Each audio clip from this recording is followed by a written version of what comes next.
Assalamualaikum warahmatullahi wabarakatuh.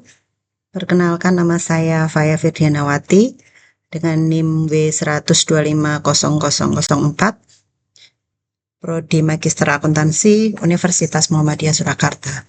Pada kesempatan kali ini saya akan mempresentasikan ujian akhir semester akuntansi digital dengan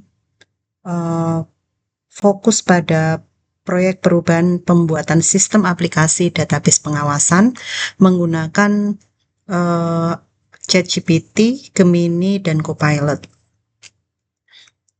Istilah-istilah yang seringkali digunakan dalam AI, yaitu yang pertama, program kecerdasan buatan atau Artificial Intelligence atau AI, adalah sistem komputer yang dirancang untuk meniru kemampuan intelektual manusia.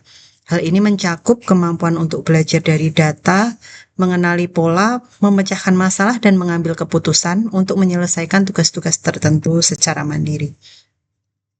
Kemudian berikutnya LLM atau Large Language Model adalah program kecerdasan buatan atau AI yang dirancang untuk memahami, memproses, dan menghasilkan bahasa manusia secara natural. Dan yang ketiga, prompt adalah instruksi, pertanyaan, atau perintah yang Anda masukkan ke dalam sistem kecerdasan buatan seperti ChatGPT atau Gemini agar AI tersebut memberikan respons, jawaban, atau hasil karya tertentu sesuai dengan keinginan. Nah, tentang aplikasi database pengawasan. Sebagai seorang auditor pada Inspektorat Daerah Kabupaten Sragen, saat ini dalam menyimpan laporan hasil pengawasan masih manual, yaitu dalam hard copy LHP maupun scan LHP. Informasi-informasi dalam LHP tersebut belum dapat diolah dalam aplikasi terintegrasi yang berfungsi sebagai database pengawasan, sekaligus yang dapat memberikan insight atau informasi awal pada auditor mengenai rekam medis OPD-OPD. Nah, oleh karena itu, saya sebagai seorang auditor akan membangun digitalisasi pengelolaan hasil pengawasan dalam bentuk aplikasi database pengawasan. Aplikasi database pengawasan ini merupakan tools atau alat bantu yang dapat digunakan oleh auditor maupun sekretariat dalam menyimpan data-data hasil pengawasan yang dilakukan oleh Inspektorat Daerah Kabupaten Sragen yang berisi diantaranya LHP, temuan, rekomendasi, rekapitulasi data-data, tindak lanjut, dan informasi-informasi terkait dengan objek pemeriksaan. Nah, data-data tersebut diolah untuk kemudian dapat menjadikan gambaran kronologis atau rekam jejak pemeriksaan yang telah dilakukan. Dengan mendapatkan gambaran awal ini, diharapkan auditor akan lebih mudah dalam memetakan tingkat manajemen risiko audit dalam penyusunan langkah kerja pengawasan.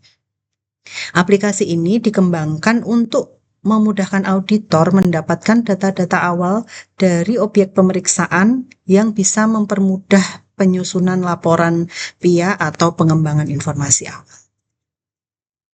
Prompt yang disusun, yang pertama,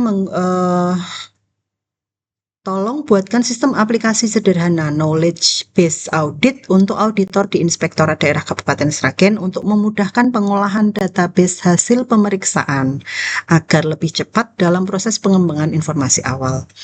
Misalnya auditor mengetik pengelolaan keuangan desa, maka sistem otomatis menampilkan permasalahan atau temuan yang sering terjadi, dasar hukum, rekomendasi atau saran auditor, contoh rekomendasinya, dan juga contoh rencana tindak lanjut.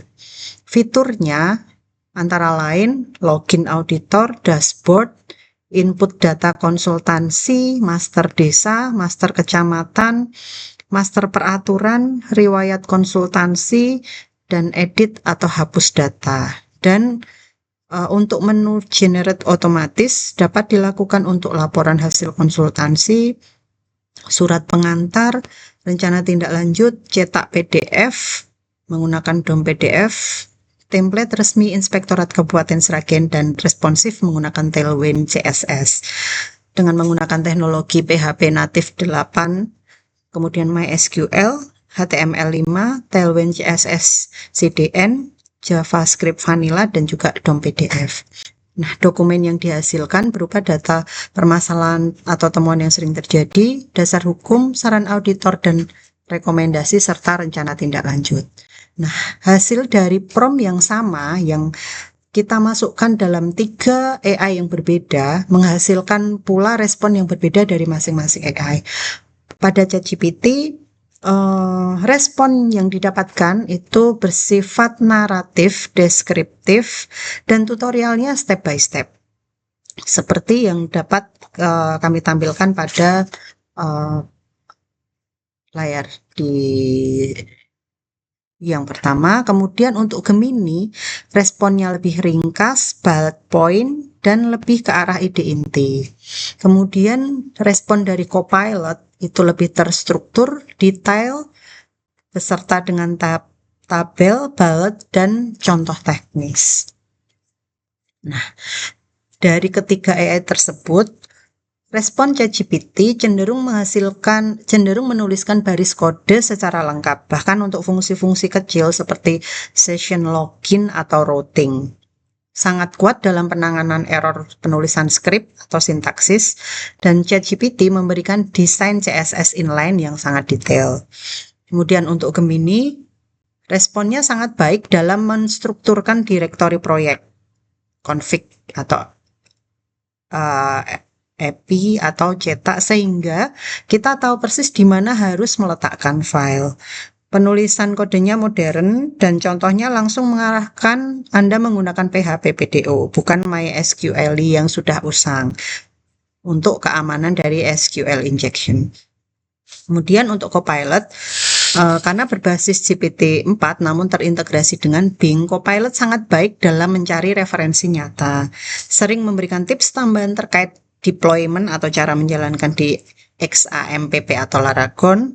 Copilot terutama jika diakses melalui lingkungan pengembangan seperti GitHub Copilot di VS Code atau versi webnya dalam mode precise, sangat berorientasi pada produktivitas kerja ala ekosistem Microsoft. Nah, kekuatan dan kelemahan masing-masing AI dapat kami sampaikan. Untuk ChatGPT dan Gemini maupun Copilot, kekuatannya untuk ChatGPT adalah memberikan jawaban yang cukup detail dan terstruktur, mudah dipahami, dan juga fleksibel dalam menjelaskan konsep teknis. Nah, kelemahannya kadang terlalu umum, tidak langsung menyesuaikan dengan konteks lokal, dan bisa menghasilkan jawaban panjang tapi kurang fokus dalam implementasi teknis. Untuk Gemini, kekuatannya lebih ringkas dan cepat dalam memberikan poin-poin inti, cenderung fokus pada efisiensi dan highlight fitur utama, dan cocok untuk brainstorming awal. Namun kelemahannya adalah kurang mendalam dalam aspek teknis detail, misalnya skema database atau kode PHP, dan kadang terlalu singkat sehingga butuh eksplorasi tambahan. Kemudian untuk Copilot, kekuatannya adalah memberikan jawaban yang lengkap, terstruktur, dan kontekstual, menyertakan skema database, alur kerja, dan contoh implementasi, dan lebih adaptif terhadap kebutuhan lokal. Namun kelemahannya adalah jawaban bisa lebih panjang sehingga terasa kompleks bagi pengguna awam, dan membutuhkan pemahaman dasar teknis agar bisa langsung diimplementasikan. Kemudian koneksi database untuk ChatGPT bisa menggunakan PDO atau MySQL, tergantung versi model yang digunakan. Untuk Gemini menggunakan PDO standar PHP 8 yang aman, dan Copilot umumnya menggunakan MySQL karena banyak referensi lama di web. Nah, matriks perbandingan secara umum untuk masing-masing fitur. Dari kekuatan utama itu untuk Microsoft Copilot tentunya adalah efisiensi dokumen, yaitu terintegrasi dengan Office. Kemudian ChatGPT itu kekuatannya pada logika dan coding, dan Gemini kekuatannya pada riset dan data Google. Nah, untuk ekosistemnya Microsoft Copilot itu menggunakan Windows atau Microsoft 365, untuk ChatGPT menggunakan lintas platform atau web, untuk Gemini menggunakan Android atau Google Workspace. Untuk kecepatan, Microsoft Copilot stabil, untuk ChatGPT sangat cepat, dan Google Gemini itu instan. Akses berita, Microsoft Copilot sangat baik, untuk ChatGPT baik, dan Gemini tercepat melalui Google Search. Kesimpulan, gunakan ChatGPT jika kita ingin membuat aplikasi sederhana sambil memahami logika baris per barisnya secara detail. Nah, gunakan Gemini jika kita memiliki referensi dokumen panjang atau ingin membangun arsitektur yang aman dan modern. Atau gunakan Copilot jika kita bekerja secara langsung di editor kode atau VS Code dan butuh pengetikan otomatis atau autocomplete yang cepat. The Golden Strategy untuk mengembangkan aplikasi database pengawasan Inspektorat Daerah Kabupaten Sragen akan lebih baik hasilnya dengan cara menggunakan kombinasi dari ketiga platform tersebut. Yang pertama, kita menggunakan Gemini untuk menentukan struktur proyek dan fondasi database, kemudian dibantu oleh ChatGPT untuk mendesain form input dan fungsi CRUD atau Create, Read, Update, Delete yang lengkap, dan yang ketiga, menggunakan Copilot untuk validasi dasar hukum dan standar deployment. AI adalah multiplier, bukan pengganti, melainkan akselerator produktivitas auditor. Sekian yang dapat kami sampaikan pada kesempatan kali ini. Terima kasih atas waktunya dan atas atensi dari Pak Andi selaku dosen. Kami sampaikan wassalamualaikum warahmatullahi wabarakatuh.